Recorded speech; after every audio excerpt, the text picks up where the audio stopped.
ক্যালিফোর্নিয়ায় কুদরতি বালা এসছে, জঙ্গলে আগুন লেগেছে, 40,000 একর এরিয়া ধ্বংস করে দিয়েছে। এখনো আগুন লিবিয়ে ক্লিয়ার করতে পারে। কয়েকশো যুদ্ধ বিমান, হেলিকপ্টার, এয়ারক্রাফট সব সমুদ্র থেকে পানি তুলছে আর পানি ছুটছে আসমান থেকে, আগুন লিবাতে পারেন।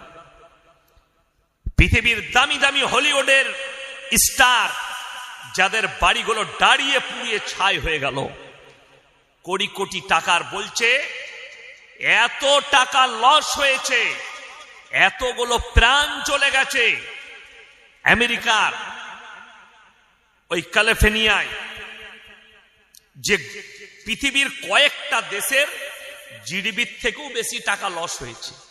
ঘর বাড়ি রাখ হয়ে গেছে, দামি দামি বাড়ি, আম্বানির মতো দামি দামি বাড়ি রাখ হয়ে ঝুঁকে পড়ে গেছে, মাথা টেকে দিয়েছে কুদরতের কাছে। নাম্বার 1। নাম্বার 2, আল্লাহ তাআলা যদি দেয় বরফেরও ঝড় দিতে পারে, পারে না? পারে না? আমেরিকায় বরফের ঝড় এসছে এক এরিয়ায়, সমস্ত গাড়ি ঘর বাড়ি রোড বরফের ঝোঁকায় ঢেকে গেছে, কয়েক ফুট বরফ ঢেকে গেছে। নাম্বার 3, যে সৌদি আরব, মক্কা মদিনায় আরবে আল্লাহ এত বড় বৃষ্টির একটা ঝোঁকা দিয়েছে, বন্যায় প্লাবিত হয়ে গেছে গোটা আরব, মক্কা মদিনা, কয়েকটা শহর ধসে গেছে। আল্লাহ তাআলা বললেন, আমার বালার কাছে সব থেকে পৃথিবীর শক্তিশালী আমি আল্লাহ, আমি পাওয়ারফুল। এটা জানতে গেলে কোরআনের জ্ঞান অর্জন করতে হবে আপনাকে। এরা তো অনেক দূরের কথা, যারা কাবা ঘর ধ্বংস করতে এসেছিল কি নিয়ে? হস্তি বাহিনী নিয়ে। আলাম তারা কাইফা ফাআলা রাব্বুকা বিআসহাবিল ফিল আলাম ইয়াজআল কাইদাহুম ফি তাদলিল ওয়া আরসালা আলাইহিম তায়রান আবাবিল। হে আমার নবী, আপনি কি দেখেননি যারা হস্তি বাহিনী নিয়ে, আব্রাহা বাদশা, সে বললে কাবা ঘরকে গুড়িয়ে দেওয়া হবে, আমার হস্তি বাহিনীর দ্বারা কাবা ঘর ধূলিসাৎ করে দেব। আমি আল্লাহ রাব্বুল আলামিন তাদের উপরে মিসাইল মারিনি, তাদের উপরে গোলা বারুদ ফেলিনি,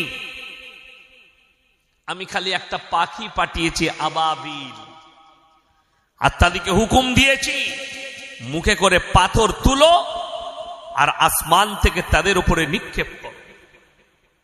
সেই পাখিরা আসমান থেকে ঠোঁটে করে ছোট ছোট পাথর নিক্ষেপ করেছে। তার রেঞ্জটা আল্লাহ এত পাওয়ারফুল করেছিল, সেই পাখির ঠোঁটের পাথরটা খালি মুখে করে ছেড়েছে, রেঞ্জটা তৈরি করেছেন আমার আল্লাহ। হাতির পিঠে লেগে পেট দিয়ে বেরিয়ে গেছে। একটা হাতিকে মারতে গেলে বাজাপ্তা পুলিশ দিকে, যারা জঙ্গল মহলে ফরেস্টে চাকরি করে, তাদেরকে ট্রেনিং দেওয়া হয় কোন জন্তুর কোন জায়গায় মারলে তবে জন্তুটা মারা যাবে। হাতি সব জায়গায় শরীরে গুলি খাবে না, গুলি ছিটিয়ে বেরিয়ে যাবে। কোন জায়গায় মারলে হাতিটা মারা যাবে এটা ট্রেনিং দেওয়া হয়। আর আমার আল্লাহ রাব্বুল আলামিন পাখিদিকে ট্রেনিং দেয়নি, খালি হুকুম দিয়েছে আসমান থেকে খালি পাথরটা নিক্ষেপ করে দাও। এত রেঞ্জ বাড়িয়েছে। রেওয়ায়েতে আছে কাবা ঘরে পৌঁছানোর আগে আমি আল্লাহ রাব্বুল আলামিন ওই হস্তি বাহিনীকে ধূলিসাৎ করে মাটির সাথে মিশিয়েছি। জোরে একবার বলুন সুবহানাল্লাহ। এটা ছিল আল্লাহর পাওয়ার, আল্লাহ দেখিয়েছে। আমেরিকা দেখলো। আজকে আমি গাড়িতে আস্তে আস্তে দেখছিলাম, আর মনে মনে ভাবলাম আল্লাহ কত শক্তিশালী। একটা মানুষ, তার কুকুরটা মারা গেছে, কুকুর জ্বলে গেছে, তার লেগে হাউ হাউ করে কাঁদছে। তুমি একটা কুকুরের লেগে কাঁদছো, ভেবে দেখো ফিলিস্তিনের যে শিশুটার মা বাপ মারা গেছে, 5 বছরের শিশু, তার কেউ নেই, তার চোখের পানিটা মনে পড়ে না তোমাদের? যে আমেরিকা অস্ত্র দিয়েছে, ভেবে দেখুন আল্লাহ কত বড় কুদরতওয়ালা। একজনের বিড়াল আগুনে জ্বলছে বিল্ডিং, সে তার বিড়ালটাকে বাঁচাবার জন্য ছুটছে।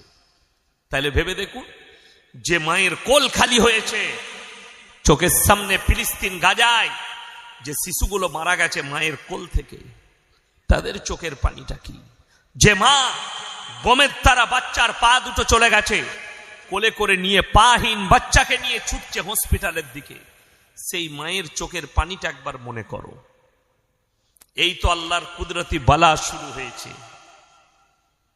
এখন অনেক বাকি আছে। আর আপনি 24 পরগনায় বাস করেন, আপনি কি মনে করছেন আপনি বেঈমানি করবেন, আপনি কুফরি করবেন, আপনি বদ্দিন থাকবেন, আর আপনার কাছে আল্লাহর আযাব পৌঁছাবে না? আল্লাহ যদি ইচ্ছা করে সমুদ্রের ঢেউটা আপনার স্বরূপনগরে মেরে ঢুকিয়ে নিতে পারে, টেনে ঢুকিয়ে দেবে। আল্লাহ তার কুদরতি বালা দেখিয়েছেন। তাকিয়ে দেখো, 40,000 একর এলাকা এখনো পর্যন্ত আগুন লিবিয়ে উদ্ধার করতে পারেনি। আমেরিকার এত সেনা, এত বাহিনী, এত হেলিকপ্টার, এত প্রযুক্তি তাদের হাতে, আল্লাহর কুদরতি বালার কাছে ফেলোয়ার। এইখানে পৃথিবীর মানুষকে মাথা নত করা দরকার। আল্লাহ ফেরাউনের মতো হারামখোর বাদশাকে আল্লাহ সিজদায় ফেলিয়েছে। তোমরা তো অনেক চানাপুটি, তোমরা কি করবে? ওই জন্য সবাই আল্লাহকে মনে রাখবেন, জোরে বলুন ইনশাআল্লাহ। আল্লাহ কেমন শক্তিশালী, আল্লাহ কেমন পাওয়ারফুল। আল্লাহ কোরআনে বললেন, আমার প্রশংসা আমি নিজে করছি, তোমরা শোনো। হে নবী, পৃথিবীর মানুষকে বলে দাও, আমি আল্লাহ নিজে আমার প্রশংসা করছি। কুল্লাউ কানাল বাহরু মিদাদাল লিকালিমাতি রাব্বি লানাফিদাল বাহরু ক্বাবলা আন তানফাদা কালিমাতু রাব্বি ওয়ালাউ জিনা বিমিথলিহি মাদাদা। হে আমার নবী, পৃথিবীর মানুষকে বলো, গোটা পৃথিবীর যতগুলো সমুদ্র আছে, যত পানি আছে, সব যদি আমি আল্লাহ কালি করে দিই, আর পৃথিবীর মানুষ, এই 700 কোটি মানুষ আল্লাহর প্রশংসা লিখতে যদি শুরু করে, সব পানি শেষ হবে, আবার আমি অতটাই দেব, ওটাও শেষ হবে। কিয়ামত পর্যন্ত পৃথিবীর মানুষের ক্ষমতা নেই তারা আল্লাহর প্রশংসা লেখে শেষ করে দিই। জোরে একবার বলুন সুবহানাল্লাহ। সুবহানাল্লাহ বলতে লজ্জা লাগছে, শরম লাগছে। ওই জন্য আমি একটা জলসাই বলেছি, মোদিজি হচ্ছে আল্লাহর রহমত মুসলমানদের জন্য। বাস্তব কথা বলছি, আপনার গায়ে লাগবে, আপনার ব্রেনে আঘাত লাগবে, কিন্তু একদম দামি কথা। মুসলমানদের জন্য আল্লাহর রহমত আবার যেন গদিতে আসে আর আপনাদের উপরে বুলডোজার চালায়। এটা কোরআনের কথা। মুসলমান যখন দিন থেকে, আল্লাহর রাস্তা থেকে, রসুলের আখলাক থেকে সরে যাবে, আমি অত্যাচারী বাদশা পাঠিয়ে বদলালু। আপনার মুখ দিয়ে সুবহানাল্লাহ বেরুচ্ছে না। ওই জন্য আমি একটা জলসাই বলেছি, ভারতে যদি 30 কোটি মুসলমান থাকে, 10 কোটি মুসলমান বেঈমান কাফের হয়ে আছে, তারা মুসলমানই নয়, যদি সমীক্ষা করা হয়। বাস্তব কথা বলছি। আপনারা কি মনে করেছেন আপনি মুসলিম ঘরে জন্ম নিয়েছেন, আপনি গরুর মাংস খান, আপনি মুসলমান? ভুল। মুসলমান ঘরে জন্ম নিয়ে কাফের হয়, হয় না? হয় না? প্রমাণ নিবেন? তসলিমা নাসরিন কাদের ঘরের মেয়ে? মুসলিমদের ঘরের মেয়ে, কিন্তু কাফের, মুশরিক, বেঈমান। জাস্টিস ইনায়েতুল্লাহ মুসলমান ঘরে জন্ম দিয়েছে, কাফের, নাস্তিক। আপনার কলকাতায় বাস করছে নাজিয়া ইলাই খান, হারামের আউলা, মুসলিমদের ঘরে জন্ম দিয়েছে, বা মুসলমান বলছে, তা জন্ম দিয়েছে তাকে, কিন্তু কাফের, তাকে মুসলমানই বলা যাবে না। রুবিকা লিয়াকাত একজন চ্যানেলের অ্যাঙ্কার, রিপোর্টার, সে নিজেকে মুসলমান বলছে, তাকে মুসলমান বললেও গুনাহ হবে, অথচ নাম রেখেছে মুসলিম। আব্দুর রহমান নাম রাখলে কখনো জান্নাতি হয়? আব্দুস সাত্তার নাম রাখলে কখনো জান্নাতি হয়? আপনারা ভেবেছেন গরুর মাংস খাই, মুসলিম ঘরে জন্ম নিয়েছি মানে আমার জান্নাত রেডি, আমি জান্নাত পাবো। কিন্তু নামাজ পড়বো না, রোজা রাখবো না, মদ খাবো, গাঁজা খাবো, যত রকমের পাপ আছে করবো, আল্লাহ আল্লাহ রসুলের নাম নেব না। ওই জন্য তো আমাদের সমাজে যদি সমীক্ষা করা হয়, আপনার এই পুরো থানায় যদি সমীক্ষা করি, 100 জনের মধ্যে 80টা বেনামাজি আছে। ঠিক বললাম না ভুল বললাম? কথা বলেন, 80টা বেনামাজি। আর রসুলের হাদিস, যার নামাজ নেই তার মধ্যে ইসলাম নেই। আপনি যতই বলেন, আমি চ্যালেঞ্জ ছুড়ে বললাম, তোমার মধ্যে ইসলামই নাই। শুধু এটা নয়, তুমি যদি বলো আমি নামাজই পড়ব না কিন্তু আমি জান্নাতে যাব, তুমি বিনা নামাজে জান্নাতে যেতে পারবে কি না পারবে এটা আমরা মৌলবীরা বলবো না, কোরআন বলবে। কোরআনে আছে দুটো দল, একটা জান্নাতে যাবে আর একটা জাহান্নামে। এই জাহান্নামী দলকে জান্নাতি দলেরা তারা দাঁড় করাবে কি বলে? ফি জান্নাতি ইয়াতাসাআলুনা আনিল মুজরিমিনা মা সালাকাকুম ফি সাকার। এই জাহান্নামী ভাইয়েরা দাঁড়াও দাঁড়াও, তোমরা বলতে আমরা পাড়ার ভালো লোক, তোমরা আজকে জাহান্নামে যাচ্ছ।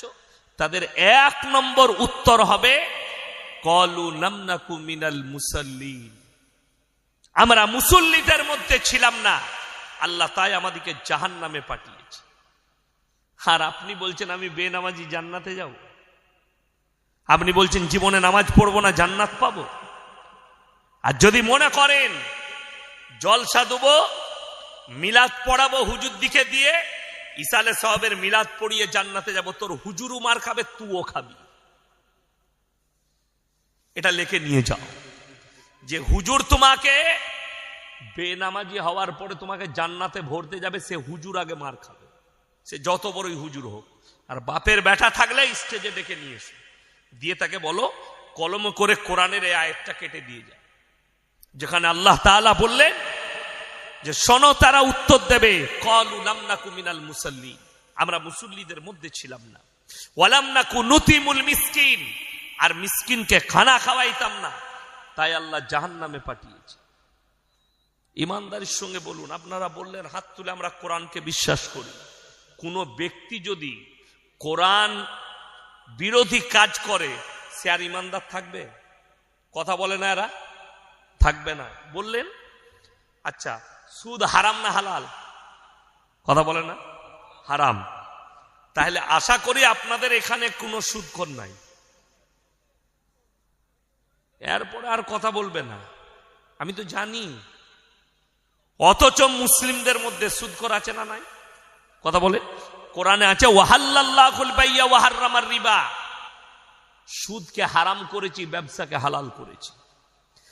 এরপর কি হলো এখানে? কি হলো এখানে? কি হয়েছে জিজ্ঞেস করুন।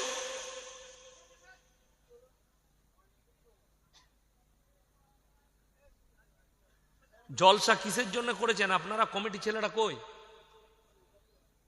কেন করেছেন জলসা? আমাকে ডেকে মজাক করার জন্য? জীবনে আমার মতো বক্তাকে আর দাওয়াত দিবেন না আপনারা, আপনাদেরকে বলে যাচ্ছি।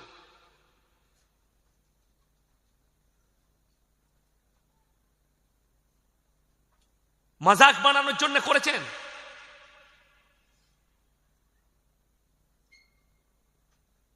বেয়াদবির একটা শেষ থাকে, সীমা থাকে।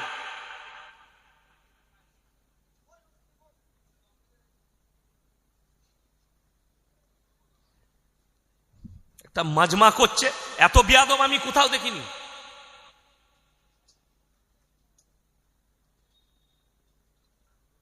গল্প গুজব করে ছেড়ে দিয়ে পালিয়ে যাবো আমি।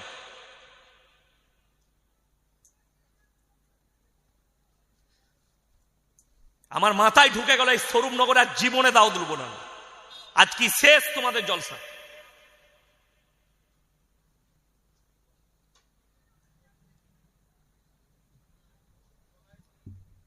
লোকে বলবে বক্তারা রেগে যায়, এই বিয়াদবি কখনো মানা যায়? হাসি মজাক ঠাট্টা করছে, কোরআন হাদিসের আলোচনা চলছে। গাঁজা মদ খাওগা, এগুলো মাতাল ছাড়া আর কিছু নয়। জলসা দিয়ে কি লাভ হবে? ড্যান্স করবে আগামী থেকে এখানে।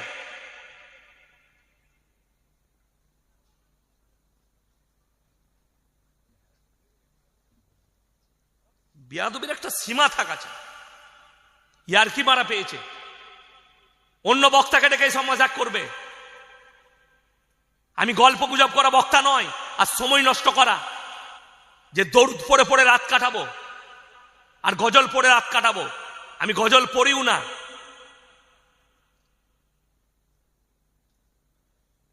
বসবে না, ঘর যেতে বলেছি তো, আমি ঘরে গিয়ে সৌগা। মেলা বসাইছে, মেলাতে যাও, ওইখানে মজাক করো।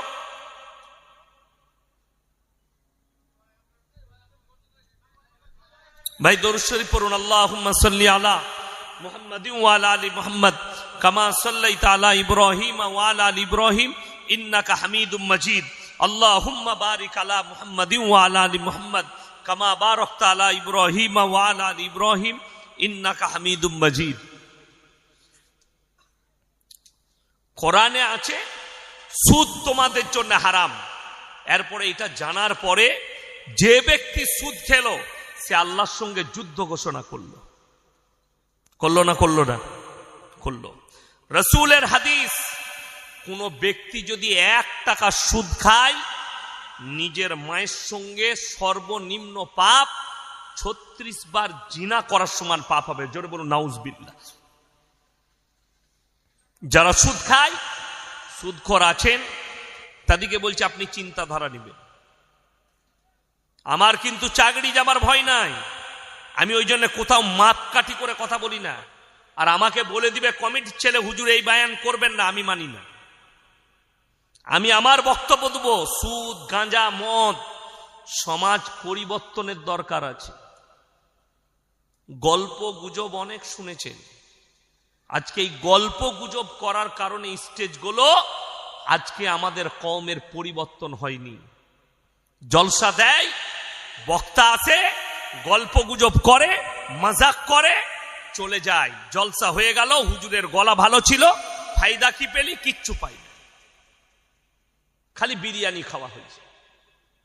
এই জায়গাটা শেষ করুন, আর কোরআন হাদিসের আলোচনা চলুন, যেটার দ্বারা সমাজ পরিবর্তন হবে। আজকে এইটার কারণেই আল্লামা ইকবাল বলেছেন, ইস ঘর কো আগ লাগি ঘর কি চিরাগ। আমি আপনাদের এখানে প্রমাণ দেব, মদ খাওয়া হারাম না হালাল? কথা বলেন। হারাম। মুসলমান মদ খায় না খায় না? খায়। মুসলমান মদও খায়। আমি আপনাদেরকে আপনাদের স্বরূপনগর থানায় দেখিয়ে দিব, অনেক মুসলমান মদ বিক্রিও করে। তাহলে যে মুসলমান মদ পান করছে, এই মুসলমান জেনে শুনে হারাম কাজ করছে, করছে না করেনি? জেনে শুনে পাপ করছে, জানে হারাম, তারপরেও সেই কাজ করছে, সেই খাচ্ছে। তাহলে আল্লাহর সঙ্গে যুদ্ধ ঘোষণা করলো। তারপরেও এই লোকটা মদ খেয়ে, জেনে শুনে মদ খেয়ে খেয়ে নিজের জীবনটা শেষ করে মারা গেল। মদের ভাটিটা মারা গেল, মদের বোতল টেনে বাড়িতে মারা গেল। এই লোকটাকে আপনি কোন হিসাবে বলছেন যে একে দোয়া করে জান্নাতে পাঠাতে হবে? এ তো চিরজীবন আল্লাহ বিরোধী। এ তো মৃত্যুকাল পর্যন্ত আল্লাহর সঙ্গে যুদ্ধ করে গেছে।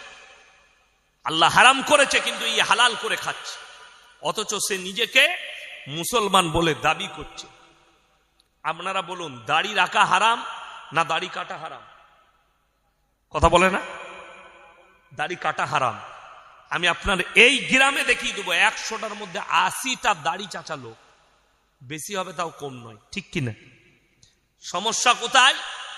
কোন ছেলে যদি 5 ওয়াক্তের কোন যুবক নামাজ পড়ে, মুখেতে দাড়ি রাখে, এখন তার বিয়ে ঠিক হলে আমাদের ভদ্র মহিলারা বলছে, স্মার্ট মেয়েরা বলছে, এই মেয়ে ছেলেটা পাগল, ওকে বিয়ে করব না।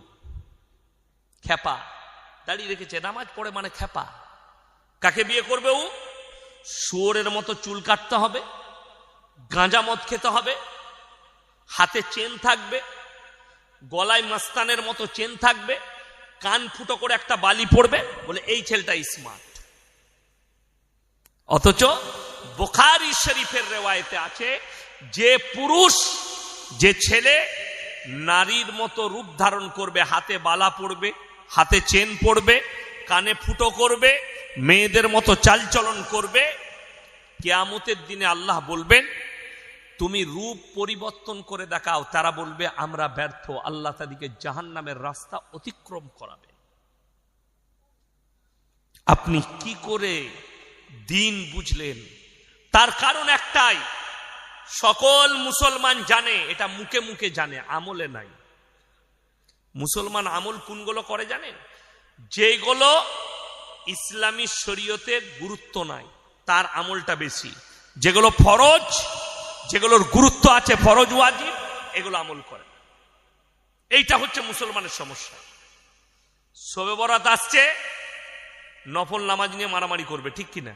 অথচ হারাম করে ফরজ নামাজ পড়ে না। ঠিক বললাম না ভুল বললাম? এক ওয়াক্তের নামাজ পড়ে না, এই শবে বরাতের রাত্রে জেগে 75 রাকাত নামাজ পড়বে। আচ্ছা বলুন তো, একটা স্কুলের ছেলে কোনো পরীক্ষা দেয়নি, শুধুমাত্র মৌখিক পরীক্ষা দিয়েছে, সে পাস করবে না ফেল করবে? ফেল করবে। তার কারণ সে লিখিত পরীক্ষা দেয়নি, খালি মৌখিক দিয়েছে। আপনার জীবনে একটা ফরজ ইবাদত নাই, আছে কি? শুধুমাত্র শবে বরাতের নামাজ। জান্নাত যাবে না? যাবে না। সে মাল আটকাবে না? আটকাবে না, আটকিয়ে যাবে। তুমি নফলের গুরুত্ব বুঝলে, ফরজের গুরুত্ব বুঝলে না। শুধু তাই নয়, আজকে মুসলমানের কাছে কমি হচ্ছে। প্রত্যেকটা মুসলমান জানে মুসলমানের জন্যে দ্বীনি শিক্ষা অর্জন করা কি বাবা? এ কথা বলে না এরা, ফরজ। অথচ আপনার কাছে দ্বীনি শিক্ষা নাই।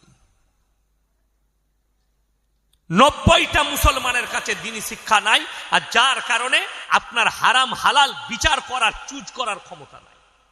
কোনটা হারাম কোনটা হালাল সমাজে, এটা বিচার করার ক্ষমতা আপনার কাছে নেই।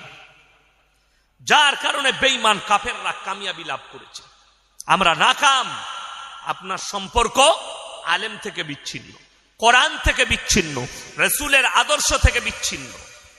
একটা মোবাইলের দাম 15,000, ধার দেনা করেও বিবিকে একটা মোবাইল কিনে দিয়েছে, সন্তানকে একটা বন্ধন লোন নিয়ে, গ্রুপ লোন নিয়ে মোবাইল কিনে দিয়েছে, কিন্তু 500 টাকা দামি একটা বাংলা মানে কোরআন বিটিকে কিনে দিতে পারলেন। আপনি বলছেন আমার বাড়িতে বরকত চাই। বরকত নেবেন কিসে? নামাজ পড়বো না, রোজা রাখবো না, কোরআনের তেলাওয়াত করব না, হুজুরের তাবিজে বরকত নেব। এক শ্রেণীর মানুষ আমাদের হুজুরের পেছনে ছুটে বেড়াচ্ছে। আমি 24 পরগনায় দেখেছি, এই উত্তর 24 পরগনা, আমি জায়গার নাম বলবো না। আমি স্টেজে যাব, তার আগে বলছে দাঁড়ান 10 মিনিট লেট হবে। কেন? আমার আগে যিনি হুজুর বয়ান করছিলেন, বলে উনি স্টেজে তাবিজ বিক্রি করছে। এই উত্তর 24, আমি জায়গার নাম বলবো না, আর হুজুরেরও নাম বলবো না। সে তাবিজ বিক্রি করছে আল্লাহর কসম স্টেজে, আর মানুষ কিনছে।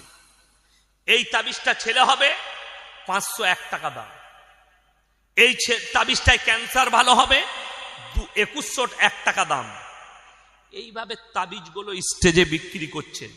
তেনার বিক্রি হয়ে গেল, আমি গেলাম, আমি বললাম বরকতের তাবিজ কে কে নিয়েছে? হাত তুলল। আমি বললাম বাবা তোমার ক টাকা ইনকাম?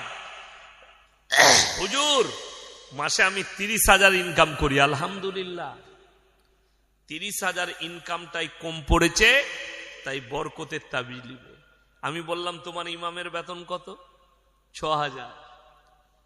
ইমাম সাহেবের বেতন 6,000। আমি বললাম তাবিজে যদি তোমার বরকত হবে, তাহলে এরকম বুকা হুজুর কেউ আছে যে লোককে বড় লোক করে নিজে গরিব থাকবে? কথা বলে না? আমার মাদ্রাসায় আমার 11,000 টাকা বেতন, আমার আব্বার মাদ্রাসায়। তো আমাকে যদি আপনাদের গ্রামের কেউ বলে হুজুর যখন বর্ধমান থেকে এসছেন একটা বরকতের তাবিজ দিয়ে যান, তোমার ইনকাম কত বাবা? বলে মাসে 50,000। তাহলে তাবিজটা ওকে আগে লাগবে না আমাকে লাগবে? আগে আমাকে লাগবে। ও তো 50,000 টাকা ইনকাম করে, আমার 11,000 ইনকাম। এই জিনিসটা বুঝতে আপনি পারেননি, তার কারণ হচ্ছে আপনার কাছে দিন নাই, আপনার কাছে দিনই শিক্ষা নেই, আপনার কাছে আপনার বাড়িতে কোরআন হাদিসের চর্চা নেই। তা না হলে রাসূল সাল্লাল্লাহু আলাইহি সাল্লামের হাদিস আপনি যদি আমল করতেন, আর মুসলমান যদি আমল করে, ধন সম্পদ বড় জিনিস নয়। আল্লাহর হাবিব সাল্লাল্লাহু আলাইহি সাল্লাম দুটো হাদিস বর্ণনা করলেন। নাম্বার 1, যারা আল্লাহর রাস্তায় দ্বীনের পথে থাকবে, আমি আল্লাহ মৃত্যুকাল পর্যন্ত তাদেরকে ইজ্জতের রুজি দান করব। নাম্বার 2, যারা 5 ওয়াক্তের নামাজি হবে, মৃত্যুকাল পর্যন্ত তাদের রুজিতে কোনোদিন আল্লাহ কমি দিবেন না। জোরে বলুন সুবহানাল্লাহ।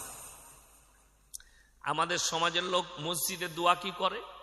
ওই দেখছিলাম বাংলাদেশের এক চাচা লটারির টিকিট কেটে মসজিদের ভেতরে দোয়া করছে। আল্লাহ গো, 1 ঘর কেটেছি, তুমি 1 কোটি ফেলি দিও, জীবন আর তোমার ঘর থেকে বেরোবো না। এই দোয়াটা করাটাই তো হারাম। কেন?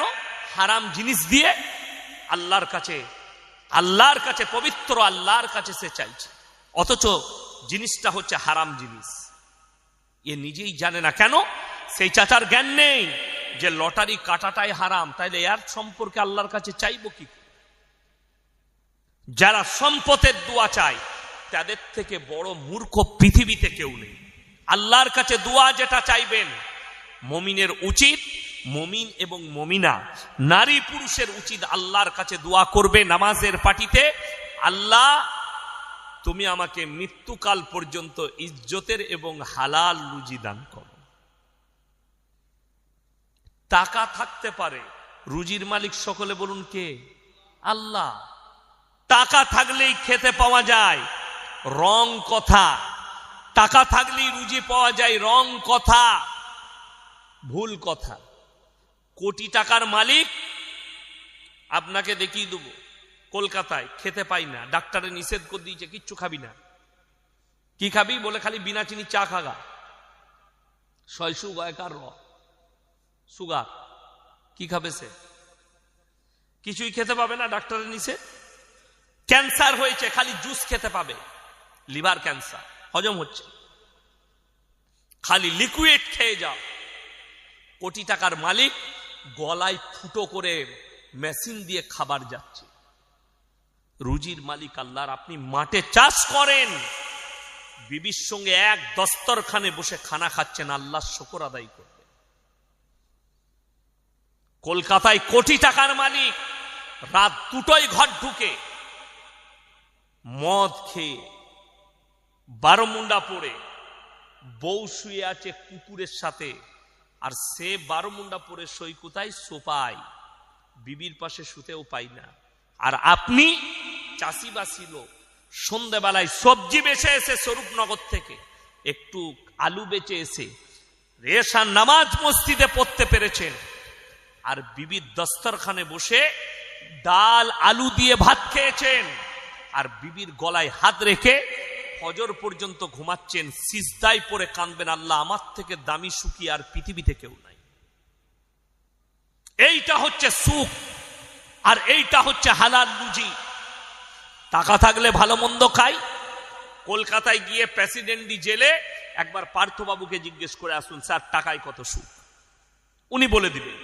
উনার গার্লফ্রেন্ডের ঘর থেকে 250 কোটি টাকা বেরিয়েছে, পুরা রুটি আর ডাল খেতে হচ্ছে জেলের কুঠরিতে বসে। তার নাম আল্লাহ। রুজি আল্লাহ মাপেন। ওই জন্য কোরআনে আল্লাহ সাবধান বাণী দিয়েছেন যে শোনো, তোমরা ঘটনা শুনে নাও, আমি আল্লাহ যাকে রুজি দিব পৃথিবীর কেউ তাকে আটকাতে পারবে না। কোরআন সূরা মারিয়াম, ওয়াজকুর ফিল কিতাবি মারিয়াম ইদিন তাবানাত মিন আহলিহা মাকানান শারকিয়্যা। মরিয়ম যখন নিজেকে নিজের পরিবারের কাছ থেকে পূর্ব দিকে এক স্থানে নিজেকে বন্দী করে নিল। মরিয়মটাকে হযরতে ঈসা মসির মা, ঈসা নবীর মা মারিয়াম, সূরা মারিয়াম তার নামেই অবতীর্ণ হয়েছে, এবং তার সম্পূর্ণ ঘটনা বৃত্তান্ত আল্লাহ এই সূরা মারিয়ামে বর্ণনা করেছে এবং অন্যান্য নবীদের কথাও আল্লাহ তাআলা এই সূরায় উল্লেখ করেছেন। হযরতে মারিয়াম ঘরের মধ্যে বন্দী, খাবার দাবার কি করে আসবে? তার কাছে আল্লাহ জান্নাত থেকে খাবার পাঠিয়েছেন। জোরে বলুন সুবহানাল্লাহ। হযরতে জাকারিয়া যখন দেখলেন এত ভালো মন্দ ওর খাঞ্চায়, যে ফলগুলো পৃথিবীর কোনো ফল নয়, আশ্চর্য রকম ফল যেটা পৃথিবীর মানুষ কোনোদিন দেখেনি, মারিয়ামকে বললেন, ক্বালা ইয়া মারিয়ামু আন্না লাকি হাদা, হে মারিয়াম এই সমস্ত ভালো মন্দ খাবার দাবার কোথা থেকে পাচ্ছ? মারিয়াম উত্তর করলেন, ক্বালাত হুয়া মিন ইনদিল্লাহ ইন্নাল্লাহা ইয়ারযুকু মান ইয়াশাউ বিগাইরি হিসাব। আল্লাহ যাকে ভালোবাসেন, যাকে পছন্দ করেন, তাকে বেসুমার রিজক দান করেন। কোথা থেকে দেব, কেমন করে দেব, আমি আল্লাহ ছাড়া পৃথিবীর কেউ জানে না। জোরে বলুন সুবহানাল্লাহ। আমি আল্লাহ জানি কাকে কোথা থেকে দেব, কেমন করে দেব।